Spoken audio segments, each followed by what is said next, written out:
jenis-jenis kampus ataupun perguruan tinggi yang ada di Indonesia. Oke, kita langsung cek ada apa saja. Nah, yang pertama ini universitas. Jadi ada beberapa macam kampus ataupun perguruan tinggi, kita bahas satu-satu. Singkatnya, universitas ini ada 3 macam, yaitu ada universitas terbuka, ada universitas negeri, dan ada universitas swasta. Yang pertama, universitas terbuka. Universitas terbuka ini merupakan salah satu perguruan tinggi yang menerapkan sistem belajar jarak jauh dan terbuka. Istilah jarak jauh di sini tuh jadi teman-teman tidak harus langsung datang ke kelas, tidak harus langsung datang ke kampus gitu. Jadi teman-teman berada di rumah ataupun berada dimanapun, teman-teman bisa mengikuti jam pelajarannya ataupun ikut kelasnya gitu.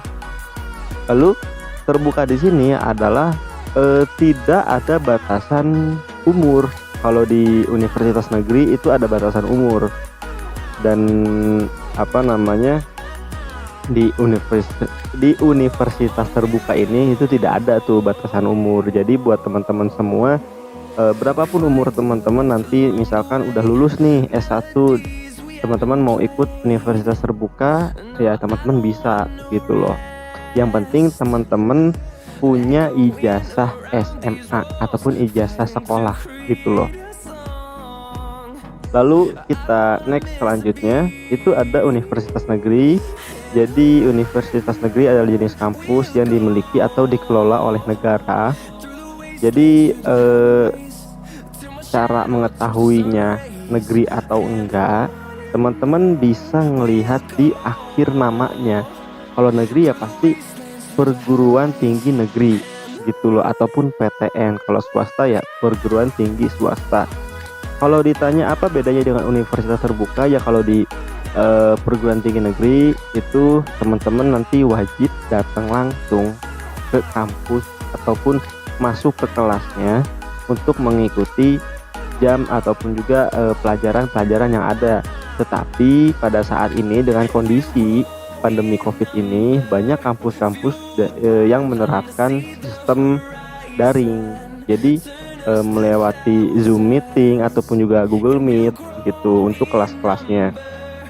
Nah, di universitas negeri ini itu ada beberapa peraturan. Kayak tadi kan contoh tidak ada batasan umur. Nah, kalau di sini tuh ada batasan umur.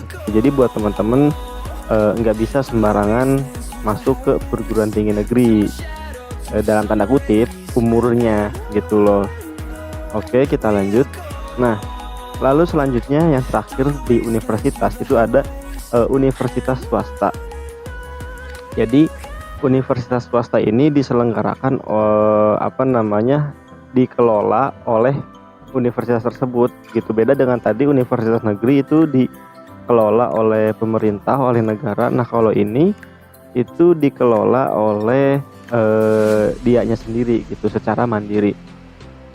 Perguruan tinggi swasta itu dapat berbentuk akademi, politeknik, sekolah tinggi, institut, dan universitas. Jadi nggak cuma universitas doang yang ada swastanya, nanti ada institut, sekolah tinggi, politeknik, dan akademi pun itu ada yang swasta gitu loh. Kalau ditanya apa sih yang membedakan swasta dengan yang negeri gitu, mungkin hal yang paling mencolok ya kan dari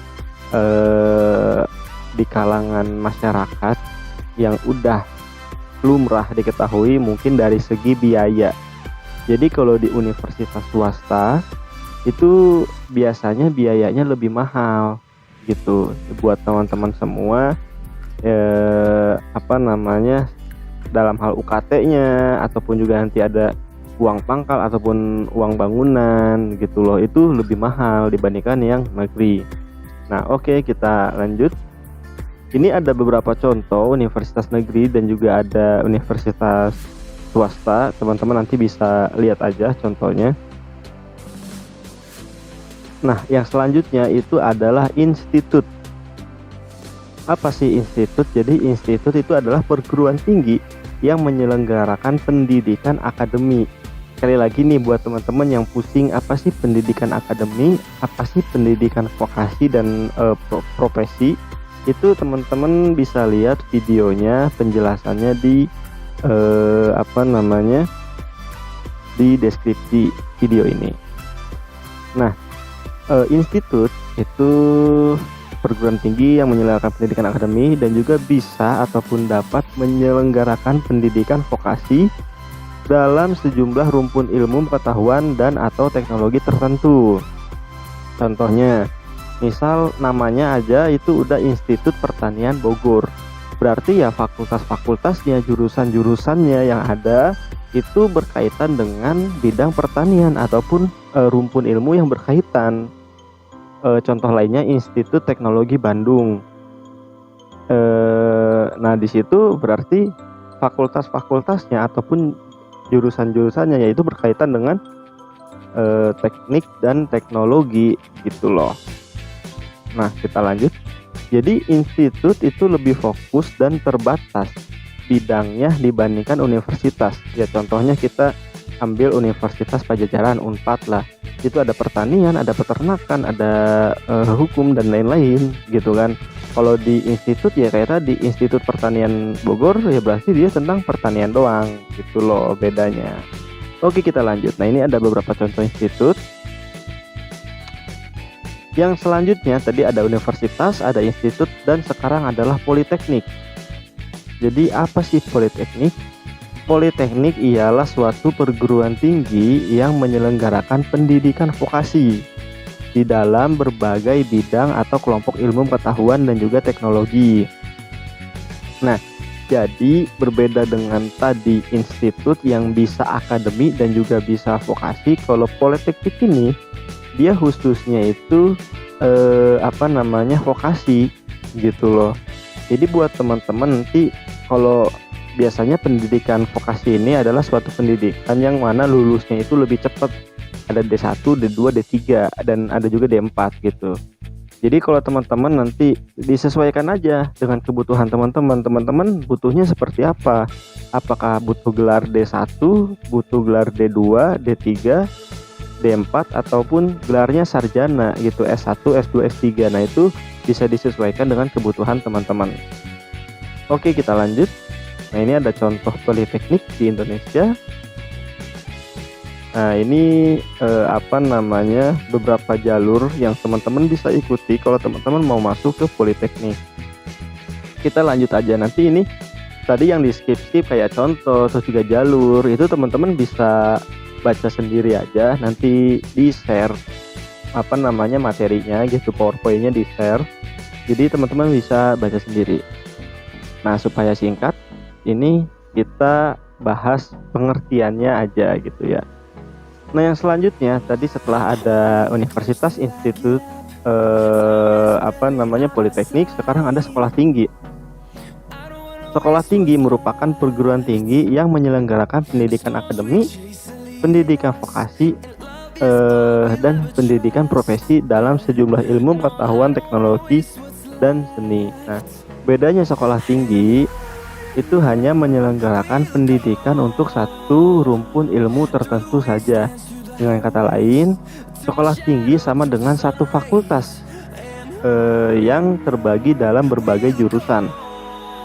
Jadi buat teman-teman semua kalau bingung misalkan nih ya, apa sih bedanya sekolah tinggi, apa sih bedanya politeknik, apa sih bedanya universitas, itu intinya ada di dalam rumpun ilmu ataupun fakultas ataupun jurusan yang ada gitu. Kalau universitas dia umum, ada berbagai macam, ada banyak gitu loh. Kalau institut lebih rinci, politeknik itu dia umum, lebih umum lagi, mirip seperti universitas. Sekolah tinggi dia lebih rinci lagi, sama seperti institut gitu kan ya. Nah jadi bedanya di situ aja gitu loh. Nah ini ada contoh-contohnya, teman-teman bisa baca sendiri juga contoh-contohnya. Kita lanjut. Nah yang terakhir itu adalah akademi. Jadi apa sih sekolah akademi ataupun juga kampus akademi ini? Jadi sekolah akademi itu hampir sama dengan politeknik. Jadi akademi adalah perguruan tinggi dengan hanya menyelenggarakan pendidikan berbasis vokasi yang terdiri dari satu atau sebagian cabang ilmu pengetahuan, teknologi, atau seni tertentu. Perbedaan antara akademi dan politeknik ialah jika politeknik menyelenggarakan pendidikan vokasi yang berasal dari beberapa rumpun ilmu, jadi ada banyak, sama seperti universitas gitu ya, ada banyak rumpun ilmunya. Nah, kalau akademi itu dia udah hanya vokasi saja dan satu cabang ilmu saja gitu. Kalau institut dia satu cabang ilmu tapi bisa akademi, bisa vokasi gitu loh, bisa D1, D2, D3 ataupun bisa S1, S2, S3 gitu loh. Tapi kalau akademi itu dia hanya vokasi saja, D1, D2, D3 ataupun D4 saja gitu loh. Nah, itu perbedaan-perbedaan dari berbagai macam kampus yang ada di Indonesia. Yang pertama universitas, yang kedua institut, politeknik, sekolah tinggi, dan yang kelima adalah akademi. Nah, ini ada contoh-contoh akademi, teman-teman nanti bisa baca sendiri. Nah, mungkin buat pembahasan kali ini cukup sampai di sini. Buat teman-teman semua, terima kasih yang udah mampir. Mohon bantuannya dengan like, komen, dan subscribe channel ini supaya kita bisa terus memberikan informasi-informasi kepada teman-teman semua. Mohon maaf apabila ada salah-salah kata ataupun juga ada salah penyampaian informasi. Teman-teman bisa berkomentar mengenai apa-apa yang kurang gitu lah. Ataupun kalau teman-teman punya pertanyaan ya teman-teman bisa tanyakan di kolom komentar. Oke, dari gua cukup sekian di pertemuan kali ini. Sampai jumpa di video selanjutnya. Bye bye.